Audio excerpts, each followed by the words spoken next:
చంద్రబాబు నాయుడు గారు ముఖ్యమంత్రిగా ఒకప్పుడు మంచి అడ్మినిస్ట్రేటర్గా ఎలా అయితే పేరు తెచ్చుకున్నారో ఇప్పుడు కూడా ఆ దిశగానే అడుగులు వేస్తున్నారు. అధికారులకు వార్నింగ్ ఇస్తున్నారు. అన్ని శాఖలకి సంబంధించి కొన్ని కీలక నిర్ణయాలు తీసుకుంటున్నారు. వారంలో ఒకసారి ఖచ్చితంగా ప్రతి శాఖని సమీక్షిస్తామని చెప్తున్నారు. అంటే ఇందులో కీలకమైన అంశం ఏంటి అంటే ఇప్పుడు వరకు అమలు చేసిన పథకాలు ఏవైతే ఉన్నాయో, స్కీములు ఏవైతే ఉన్నాయో వాటికి సంబంధించి ప్రజలు సంతృప్తిగా ఉండేందుకు చూడాలి అంటూ అధికారులకు చెప్పడం. అలాగే పాలసీలో ఏమన్నా తప్పులున్నా సరిదిద్దండి, ఎట్టి పరిస్థితుల్లో అలసత్వంతో అధికారులు ఉండొద్దు, ఉంటే వాళ్ళ మీద అంటే ఆ బాధ్యుల మీద కఠిన చర్యలు తీసుకుంటాం అంటూ ఒక వార్నింగ్ ఇవ్వడం. అంటే ఇప్పటికే అమలు చేసినవే ఒకటో రెండో పథకాలు, ఈ సూపర్ 6 హామీల గురించి చూసుకుంటే ఆ దీపం పథకం ఒకటిని అది అయితే ఇంకా అమలు చేయాల్సినవి చాలా ఉన్నాయి. ఈలోపు అంటే వ్యవస్థలకు సంబంధించి ఆయన కొన్ని కండిషన్స్ చెప్పడమో లేదంటే వాళ్ళని ఒక దారిలో పెట్టాలనుకోవడం అధికారులు ఇవన్నీ తప్పులేదు ముఖ్యమంత్రి హోదాలో.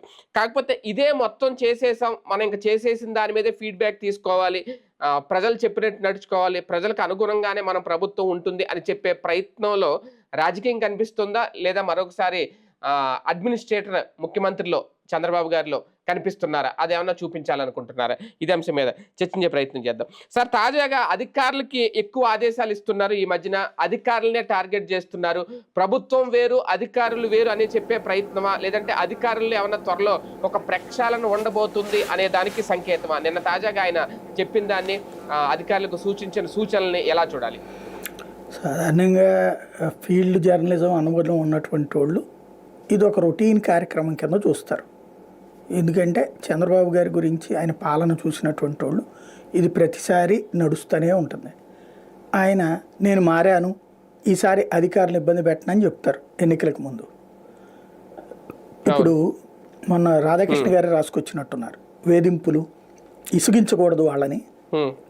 ఇదివరకు జగన్ ఉన్నప్పుడు సాయంత్రం 5:30, 6 ఇంటికి వెళ్ళిపోయి కుటుంబంతో గడిపేవాళ్ళు, ఇప్పుడు రాత్రుల దాకా సరిపోతుంది అన్నట్టు.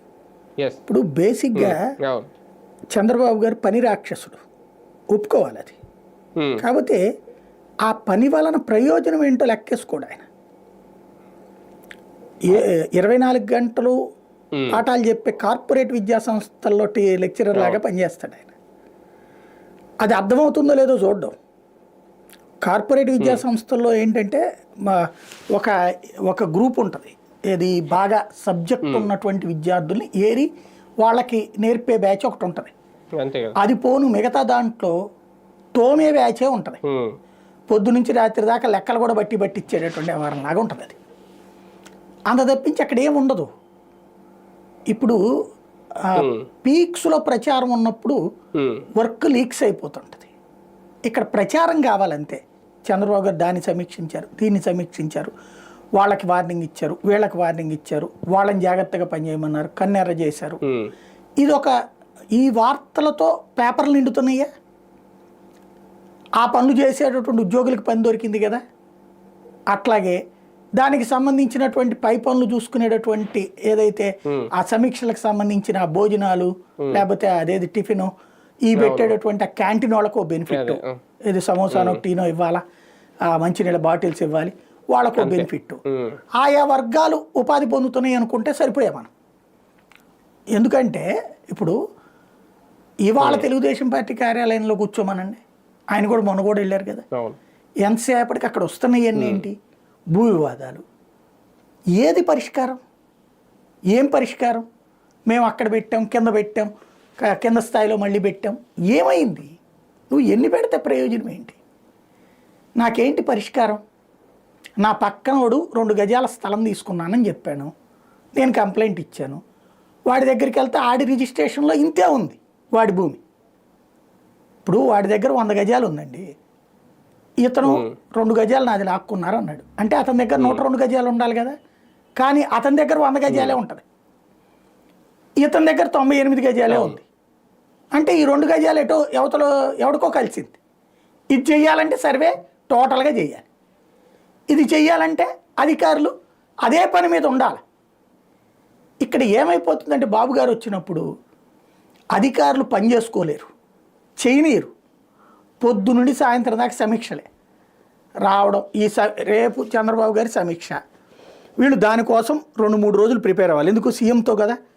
దానికోసం ఈ మ్యాటర్ అంతా ప్రిపేర్ చేసుకున్న తర్వాత పోనీ అక్కడ ఏమైనా మాట్లాడినిస్తారా? అక్కడేముండదు. అక్కడ రాజకీయ ఉపన్యాసం ఉంటుంది. ఇదివరకు విధ్వంసం జరిగింది, దుర్మార్గం జరిగింది, ప్రజలందరూ అసహించుకున్నారు, 164 సీట్లు మాకిచ్చారు, 93% మనకిచ్చారు, కాబట్టి ఆ ప్రజల మనోభావాలను గౌరవించాలి, ఆ ప్రజల యొక్క విధ్వంసం నుంచి యువతలకు తీసుకొచ్చే పాలన నేను చేస్తున్నాను, మీరందరూ సహకరించాలి. ఇదే ఉపన్యాసం ఉంటుంది. మీరు చూడండి, ఏ రోజు స్పీచ్ చూసినా అదే ఉంటుంది. ఆ తర్వాత రాత్రి దాకా సమీక్ష నడుస్తుంది. ఆయన ఎక్కువసేపు మాట్లాడుతూనే ఉంటారు. సాధారణంగా సమీక్ష అంటే ఏం చేయాలా? అక్కడ ఉన్నతాధికారులు పక్కన కూర్చోబెట్టుకో, ఆ అధికారులు మాట్లాడి వాళ్ళ సమస్య ఏంటో, వాళ్ళ దగ్గరికి ఏ ప్రాబ్లం వస్తుందో మాట్లాడి, అక్కడే ఉన్నతాధికారులు ఉన్నారు కదా, ఏమయ్యా పరిష్కారం ఏంటని అడుగు.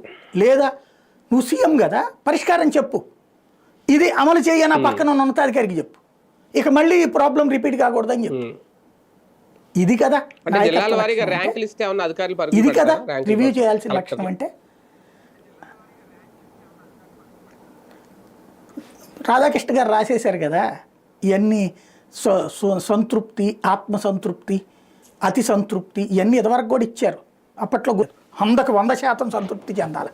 ఆనందం ఇది దాన్ని ఏది సంతోషం ఇండెక్స్ 97%, 98%, 99%. అయినా నాకు సాటిస్ఫాక్షన్ లేదు, ఒక్కటి కూడా ఉండాల్సిందే అని నేను అధికారులకు చెప్పాను.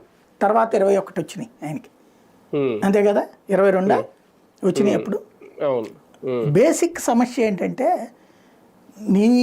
ఈ సర్వేలు కాదు, ఇప్పుడు నేను చెప్తా సర్వేలకు సంబంధించి గ్రౌండ్ లెవెల్ ఇక్కడ ఎట్లా ఉంటుందంటే, ఈ ఐవీఆర్ఎస్ ఎవడికో కాంట్రాక్ట్ ఇస్తారు, లేదా ఈ సర్వేలు చేయడానికి ఎవడికో కాంట్రాక్ట్ ఇస్తాడు, వాడు తెచ్చి పాలన బాగాలేదని చెప్పిస్తాడా సర్వే? ఇదివరకు 100కి 100 ఆయనది అద్భుతం అని ఇచ్చారుగా చిట్ట చివరి రోజు దాకా. మరి ఎందుకు ఓడిపోయాడు ఆయన 2019లో? మనం అప్పుడు చెప్తున్నాం, ఇప్పుడు చెప్తున్నాం. తటస్థుడితో తీసుకో. ఇప్పుడు నన్ను అడగమని చెప్పు, లేకపోతే కనుక పబ్లిక్ దగ్గరికి మనకు ఇవ్వమని చెప్పు, ₹1 కోటి ఇవ్వమని చెప్పు నెలకి, నేను తీసుకొచ్చేస్తా ఫీడ్బ్యాక్. రైతులు ఏమంటున్నారు పరిష్కరించు, ఒరిజినల్ ఫీడ్బ్యాక్ ఇస్తా. నాకు ఎక్కువ అక్కర్లేదు, నెలకు ₹1 కోటి ఇవ్వమనండి. మొత్తం రాష్ట్ర వ్యాప్తంగా ఎక్కడెక్కడదో ఏం జరుగుతుంది అంటే వీళ్ళకి ఏమేమి అంశాలు కావాలి, మళ్ళీ అది కూడా ఇష్టం వచ్చినట్టు కాదు. ఆ ఒరిజినల్ ఫీడ్బ్యాక్ వాళ్ళు యాక్సెప్ట్ చేయడానికి రెడీగా ఉండాలి. మరి అది కదా సమస్య. అది ఇప్పుడు బయటికి చెప్పుకొని వద్దు, అది నువ్వు పరిష్కరించుకో ఇంటర్నల్గా. అది బయటికి ఏమి ఎక్స్ప్రెస్ చెయ్యొద్దు, నువ్వు పరిష్కరించుకో. ఇప్పుడు రైతుకి నువ్వు ఇస్తానన్నటువంటి డబ్బులు ఇవ్వలేదండి, ఇప్పుడు ఆ రైతు తిప్పలు పడుతున్నాడు కదా, పడుతున్నాడా లేదా ఇది ఎక్కడ తెలుసుద్ది? ఫీల్డ్లో తిరిగితే కదా. అంతే, అవును. ఆ రైతు పర్లేదా, ఇప్పుడు శుభ్రంగా నాకు కూలీలు వస్తున్నారు, వాళ్ళకి కూడా ఇప్పుడు చేతికి డబ్బులు లేవు కదా, సచ్చినట్టు కూలీలు వచ్చి పని చేస్తున్నారు అన్నాడు అనుకోండి, హ్యాపీ కదా నీకు. ఈ ఫీడ్బ్యాక్ నీకు ఫీల్డ్లో ఎట్లా వస్తుంది? నీ ఐవీఆర్ఎస్ కాల్లో వస్తుందా, లేదా ఐఐటిఎన్స్ లేకపోతే అదేదో IIITians వీళ్ళతో ఏమైనా వస్తుందా? వాళ్ళు ఇవ్వగలుగుతారు ఇది? వాళ్ళు ఇచ్చిన రిపోర్ట్లో కరెక్ట్ అయితే కనుక జగన్ గెలవాలిగా, అంతే, కేసీఆర్ గెలవాలిగా, ఇంతకుముందు చంద్రబాబు గెలవాలిగా. ఇవన్నీ ఏంటంటే పలు రకాలైన డేటాలు తీసుకుని ఇచ్చే ఫీడ్బ్యాక్లు. అసలు నేను ఇంతకుముందు కూడా చెప్పా, నీ నాయకుడితో మాట్లాడు. మనం అనేక సార్లు మాట్లాడుకున్నాం, నీ నాయకుడితో నీ కార్యకర్తతో మాట్లాడు, గ్రౌండ్ ఫీడ్బ్యాక్. మళ్ళీ దొంగ నాటకాలు ఆడేవాడితో కాదు. ఏదో మహర్బానికి లేదు సార్ మన ప్రభుత్వం అంటే ఎరగదెస్తున్నారని చెప్పి వాడి దగ్గరికి రానీకి. ఒకప్పుడు చంద్రబాబు ఆ ఫీడ్బ్యాక్ నాకు బాగా గుర్తు. చంద్రబాబు గారు నాకు ఉండే అభిమానం ఏంటంటే, సిటీ కేబుల్లో నేను చేసే రోజుల్లో కానీ, తేజాలో చేసే రోజుల్లో కానీ ఆయనతో పాటు ట్రావెల్ అయ్యాం, నడిచాం, తిరిగాం. ఈవెన్ ఆయన పాదయాత్ర అప్పుడు కూడా తిరిగారు. వింటాడు మాట, అప్పట్లో వినేవాడు. ఇప్పుడు ఆకస్మిక తనిఖీకి వచ్చేవాడు ఆయన. ఆకస్మిక తనిఖీకి వచ్చినప్పుడు నేను ఇంతకుముందు కూడా చెప్పాను మీకు ఒకసారి, ఆకస్మిక తనిఖీ వస్తున్న చంద్రబాబు గారికి ఘన స్వాగతం అని చెప్పేసి బ్యానర్ పెడితే ఎట్టుంటుంది, ఎంత చండాలంగా ఉంటుంది. అప్పుడు ఆయన ఈ రూట్లో వెళ్తున్నప్పుడు దగ్గరలో, అప్పుడు ఏంటంటే ఇప్పటికి మళ్ళీ ఇంత దరిద్రంగా లేదు సెక్యూరిటీ కానీ సిస్టమ్, జర్నలిస్టులని దగ్గరికి రానిచ్చేవాడు ఆయన. ఆయన పక్కన నడిచేవాళ్ళం మేము. నడుస్తా చెవులో, సార్ మీరు మీ వాళ్ళు ఇక్కడ ఇది ప్రిపేర్డ్ అండి, వీళ్ళకి ముందే లీక్ అయిపోయింది ఇన్ఫర్మేషను, కొంచెం ఇటు రండి సార్ అంటే అటు వచ్చేసేవాడు. అటు చూసి అసలు పిక్చర్ కనిపెట్టేవాడు ఆయన. వెంటనే అధికారులకి దాని పరిష్కారం అడిగేవాడు. అట్లాంటి అంటే నిజమైన చంద్రబాబు కావాలి. నేను ఎప్పుడు ఆయన అంటున్నారు 94 చంద్రబాబుని 95 చంద్రబాబుని అనేది. అవును. అది నేను ఆ 95 చంద్రబాబుని చూసినోడిని, ఆ 2004 దాకా చంద్రబాబుని చూసినోడిని. నేను అదే కోరుకుంటా ఆయనలో. ఒక సమస్య వచ్చింది పేపర్లో అంటే దానికి పరిష్కారం. ఇప్పుడు సమస్య వచ్చిందంటే ఈనాడు జ్యోతిలో వచ్చినటువంటి రాజకీయ కక్ష సాధింపు వార్తలు తప్పించి నిజమైన పరిష్కారాలు ఏం చేస్తున్నారు? ఏ ఇష్యూస్ చూస్తున్నారు అక్కడ? ఇప్పుడు మనమే చెప్తున్నాం, టమోటా రైతుల గురించి మాట్లాడాం, కంది రైతుల గురించి మాట్లాడాం, పత్తికి సంబంధించి మాట్లాడుతున్నాం, మిర్చికి సంబంధించి మాట్లాడుతున్నాం. పరిష్కారాలు ఏవి అసలు? ఎవరు మాట్లాడుతున్నారు? ఇప్పుడు పేపర్లో ఇదే వీళ్ళ పేపర్లోనే వచ్చింది, ఈనాడు జ్యోతిలోనే మిర్చికి ఎంత కష్టాలు, ఈ పత్తికి ఎంత కష్టాలు, లేకపోతే టమోటా రైతుకి ఎంత కష్టాలు, కంది రైతుకి ఎంత కష్టాలు అని చెప్పేసి అది సమీక్షించారా? వాళ్ళకి ఏమైనా పరిష్కారం చూపించారా? చూపించుకోండి, ఇంకెందుకు రివ్యూలు?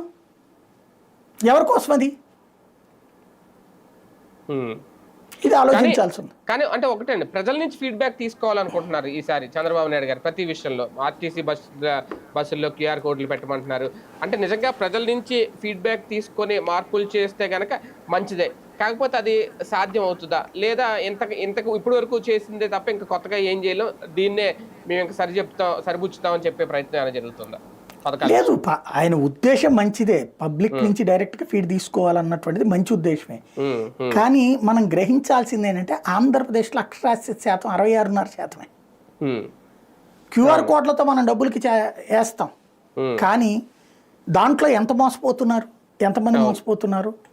అట్లాగే ఐవీఆర్ఎస్ కాల్స్ వస్తున్నాయి. ఇప్పుడు నాకే వచ్చింది మొన్న. దాంట్లో ఐవీఆర్ఎస్ కాల్ వచ్చినప్పుడు మనకేం వస్తుందో తెలుసా? స్పామ్ అని వస్తుంది పక్కన. అవును అవును. దెన్ నేను ఫోన్ వేస్తాను కదా, అది స్పామే ఒక రకంగా. మరి స్పామ్ అని నాకు ఫోన్ వేస్తానుగా, ఇంకా నీకేం ఫీడ్బ్యాక్ వస్తుంది? ఎవరో మామూలుగా నాలాంటివాడికి కాకుండా వచ్చే ఫోన్ వస్తుంది. వాళ్ళకి 1 నొక్కండి 2 నొక్కండి అంటారు వీళ్ళు. ఈ 1 నొక్కేలోపు 2 దగ్గరికి వెళ్ళిపోతుంది, ఇది వెళ్ళిపోతుంది. ఆ టైంకి వీళ్ళే నొక్కుతారో తెలియదు. కరెక్ట్ ఫీడ్బ్యాక్ వెళ్ళదు అప్పుడు. అంతే కదా. 100కి 30% జెన్యూనిటీనే చూడాలి ఐవీఆర్ఎస్ కాల్స్లో. నిజంగా పబ్లిక్ అందరు అవేర్నెస్ ఉండదు ఆ విధంగా దాని మీద, ఐవీఆర్ఎస్ కాల్స్ మీద. ఇప్పుడు మొన్న నేనే చూశాను, ఇంటి దగ్గర చెత్త ఎత్తడానికి రోజు వస్తున్నారా, వస్తుంటే 1 నొక్కండి లేకపోతే 2 నొక్కండి అన్నారు. నాకు అక్కడ రోజు కాదు, వారానికి ఒకసారో, ఇదివరకు వారానికి 2 సార్లు వచ్చేవాళ్ళు, ఇప్పుడు వారానికి ఒకసారి వస్తున్నారు. అది నేను నొక్కేలోపు వెళ్ళిపోయింది, మళ్ళీ రాలేదు నాకు. నేను అప్పటికి మళ్ళీ దానికి 2-3 సార్లు కొట్టి చూసా. ఈలోపు ఇంకొకటి వచ్చింది, మీ ప్రాంతంలో చెత్త తీసుకెళ్లే ఒక చెత్త ఏమన్నా ఒక డంపింగ్ లాగా పెడుతున్నారా అని ఇంకో ఐవీఆర్ఎస్ కాల్ వచ్చి, దానికి చెప్తాం సమాధానం. ఇది పోయిందిగా. ఇప్పుడు మన ఇళ్ళ దగ్గర చెత్త ఎత్తుకెళ్తున్నారా లేదా? కార్పొరేషన్లు రోజు తీసుకెళ్ళాలి కదా, లేదా రోజు ఇడిచి రోజు తీసుకెళ్ళాలి కదా. ఏడ తీసుకుపోతున్నారు? కరెంటు సమస్య వస్తుందా లేదా? ఇవన్నీ ఈ డబ్బులు అక్కర్లేదండి, పరిష్కరించాలన్న చిత్తశుద్ధి ఉండాలి. వీటి గురించిన రివ్యూలు అనేటటువంటి జెన్యూన్ ఫీడ్బ్యాక్ తీసుకోవాలి. నేను చెప్తున్నాను కదా, సంక్షేమం సక్రమంగా అమలు చేయాలంటే ఖచ్చితంగా అధికారుల కోఆపరేషన్ ఉండాలి అనేది ఒకటి. ఇప్పుడు ఈ గ్యాస్ సిలిండర్ల పథకం ఉంది, 48 గంటల్లో మీ డబ్బులు మీకు రిటర్న్ వేస్తా ఉన్నారు, కానీ చాలా మందికి వెళ్ళట్లేదు అని చెప్పి ఫిర్యాదులు వస్తున్నాయని ఆయనే చెప్పారు నిన్న. అది ఎవరు చేయాలి? అధికారులేగా చేయాల్సింది. అంటే అధికారుల నిర్లక్ష్యమా ఇక్కడ? అదే రేపొద్దున్న ప్రభుత్వానికి ఇబ్బంది. డబ్బులు ఇస్తే కదా వాళ్ళు వేసేది, వాళ్ళు ఏమైనా వాళ్ళ జేబులు వేసుకుపోతున్నారు ఏంది?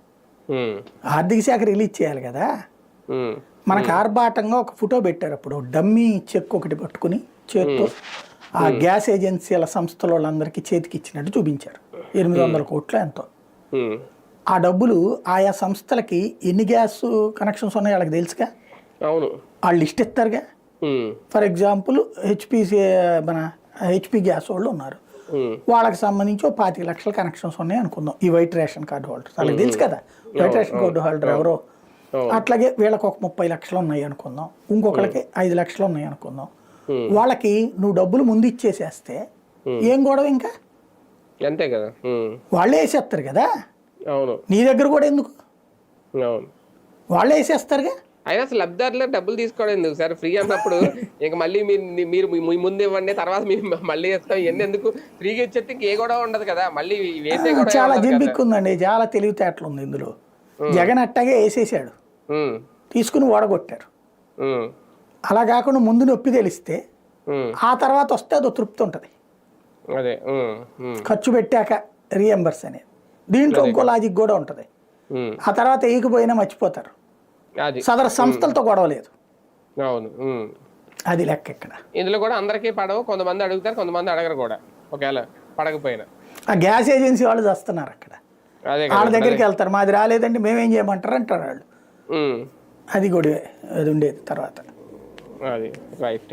చూద్దాం. మొత్తానికి వ్యవస్థల విషయంలో మార్పు రావాలి, లేదంటే ప్రజలే తమకి ఫస్ట్ ప్రయారిటీ అని చెప్పే ప్రయత్నం గట్టిగా చేస్తున్నారు చంద్రబాబు నాయుడు గారు. ఇందులో అధికారులు కూడా సమన్వయంతో పనిచేయాలి, చాలా సీరియస్గా వ్యవహరించాలి, లేదంటే వాళ్ళకు కూడా వార్నింగ్లు ఇస్తున్నారు. నిజంగా ఇది ఫీడ్బ్యాక్ తీసుకొని పనిచేయడం అనేది మంచిదే, కాకపోతే ఆ సరైన ఫీడ్బ్యాక్ వస్తుందా లేదా ప్రభుత్వానికి అనేది ఇక్కడ కీలకమైన పాయింట్.